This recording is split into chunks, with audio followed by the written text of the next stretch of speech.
Dear friends, the day after rally of Tall Pines. Those who know about post-rally depression will understand how sometimes we feel when the race is over. Now it's not a post-rally depression, it's actually a great feeling of mission accomplished. Yeah, just really good. Morning of the Tall Pines. We're going to win overall in this 100 horsepower car. No, we're not. We're gonna try to not crash on the first 4 stages. Years ago, my friends came here with a huge banner which said, "Crazy Leo, please don't crash too early." That's the mission today. But jokes aside, what a pleasure to be on these roads. What a pleasure to drive here. Thanks a lot for closing 200 kilometers of the most amazing roads in the world, or some of the most amazing roads. We're gonna just have a blast, see what happens.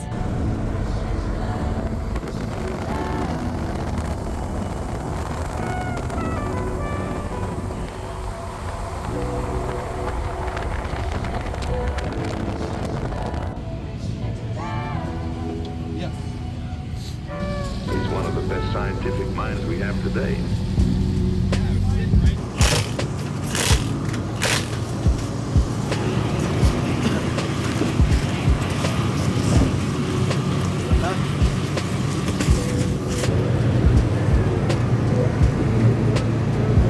Good. Right mode, Sam? 57. Good. 20 minutes. Yeah, you're retired though.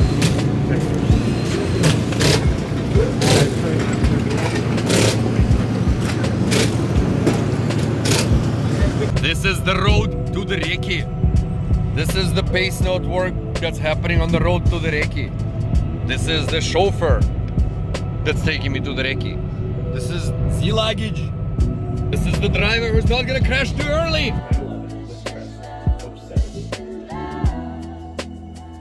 What? 6 jumps?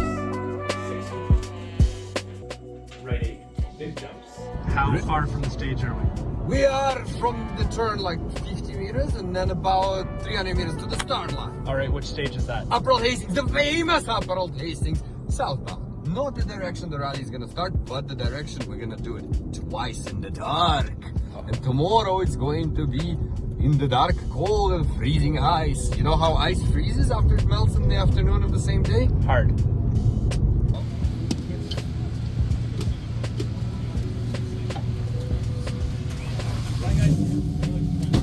Close the door.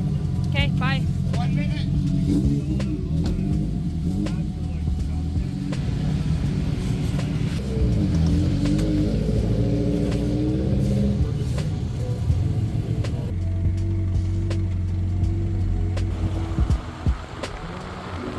The way it works is that we have like an hour and 10 minutes left to make a certain thing called Shakedown. That's like a warm-up where you can not scored or anything, but it's a good just a test of how does the car feel on the conditions. We do not have the tires for those conditions. It's polished ice, like we're talking a skating rink, and we have snow tires, but that's fine. That's the only winter tire we have. The driving is gonna have to make up for that. Hi! We did lots of shakedown runs. Last 2 were good. We sent it. We had some oversteer moments. Then we had some don't lift moments. Was good, and then we busted a hose, I guess, and coolant all over the place, la la la, maybe overheated the engine. We don't know, I think they'll fix it. But I'm gonna go work on pace notes now. Yes, I'll see you later. Have you already goggles? Every day, 3 a.m. with these guys.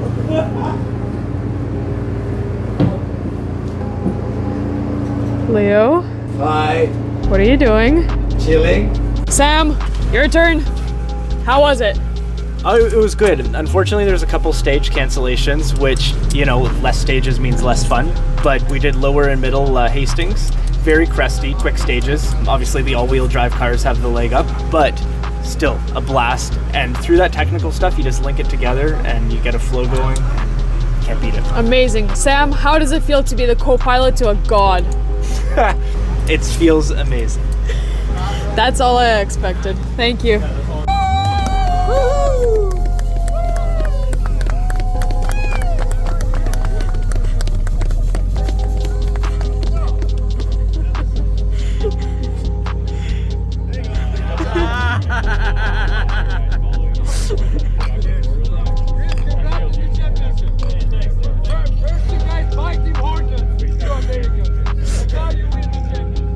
Championship.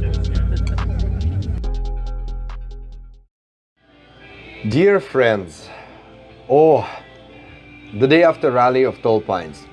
Those who know about post-rally depression will understand how sometimes we feel when the race is over. Now it's not a post-rally depression, it's actually a great feeling of mission accomplished. Yeah, just really good. I wanted to shoot this recap video for our impromptu vlog here because we're in Peterborough on the way from Bancroft, and Peterborough is the town where I went to school. Peterborough is where everything started for me in Canada, and Tall Pines used to be hosted in Peterborough, so it's pretty cool that it's the place kind of, and I ended up in university, which is in town where Tall Pines was started. It's a pretty crazy coincidence, all these signs and stuff about my life, my career. But anyway, my marketing director told me that I need to do a recap on the following points. First, emotions about the rally overall, the car, stages, times, penalties, etc. Well, the main reason we got this car, the front-wheel drive Ford, is because we wanted an affordable, good race car for the students at the school. But one of the reasons I really pushed for this project is because I wanted to be able to enter rallies at an affordable price, like when I can't afford to run a Subaru. That was the plan for this race, to try to make it, cheap. But once we started working on the car that's set for many years, it ended up being very far from cheap. It would have been much cheaper to enter a Subaru. However, now that we've invested that, we have the car really sorted out. And even though it's still the slow specs, like very basic suspension, very basic engine and transmission, it's quite sorted otherwise. So now I have a chance to enter this, and why I'm bringing all this up is because Tall Pines is a rally I never want to miss. To be honest, the roads are so amazing. And by the way, if we could include or get back of more of the forest stages, please. The rally is so amazing that I literally never want to miss it. Those who follow closely know that even on the years when I can't race, when I wasn't able to race it, if I'm in the country, I'm always there on the roads, doing something, promo or whatever, or just even learning about the conditions, because ever so changing. So anyways, it's a home event, it's beautiful, I love it, it's absolutely just beautiful, and love it, love it, love it. That's the emotions about the rally. About the car, it's amazing how much more fun it was than even I thought. I did race front-wheel drive in the World Championship in 2014 for the Drive G-Max season with M Sport, but I've never driven front-wheel drive on something so slippery, and this was still a blast. On a racetrack, front-wheel drive sucks to me. So I understand the rear-wheel drive culture. I am the kind of guy who used to be, into all-wheel drive, so that's all good. Sorry, into rear-wheel drive on tarmac, on tracks, for sure. And I used to not understand the value of front-wheel drive, but in rally racing, trust me, even on tarmac rallying, like in Europe, it's really, really good. It's a lot of fun, so I highly, highly recommend the front-wheel drive stuff on tarmac. And you can brake so much later. The car is lighter. You can adjust the line in the mid-corner, even in very long corners where you commit to the apex sometimes 120 meters before in a decreasing radius. If you're a little too optimistic, turned in too early, you just lock up the front and just the car will slide understeer past the potential obstacle, which is it's an all-wheel drive technique, but it works just as well in front-wheel drive. If you're a little bit turned too late and the car is now being pushed out, well, you can still easier correct it than a heavier all-wheel drive car. So it's beautiful. Loved it. I absolutely loved it. I mean, sure, you can always use a sequential gearbox, more power, whatever, but it's still a great feeling and a ton of fun, honestly. Well, next was to talk about stage times. The problem with analyzing stage times in rally racing is, or anything on mixed surfaces, is that you don't know what's the track record, right? Because conditions change, roads change, etc. As a matter of fact, actually, here at Pines, they've been widening a lot of roads, so they get faster every year, even if it were the same conditions.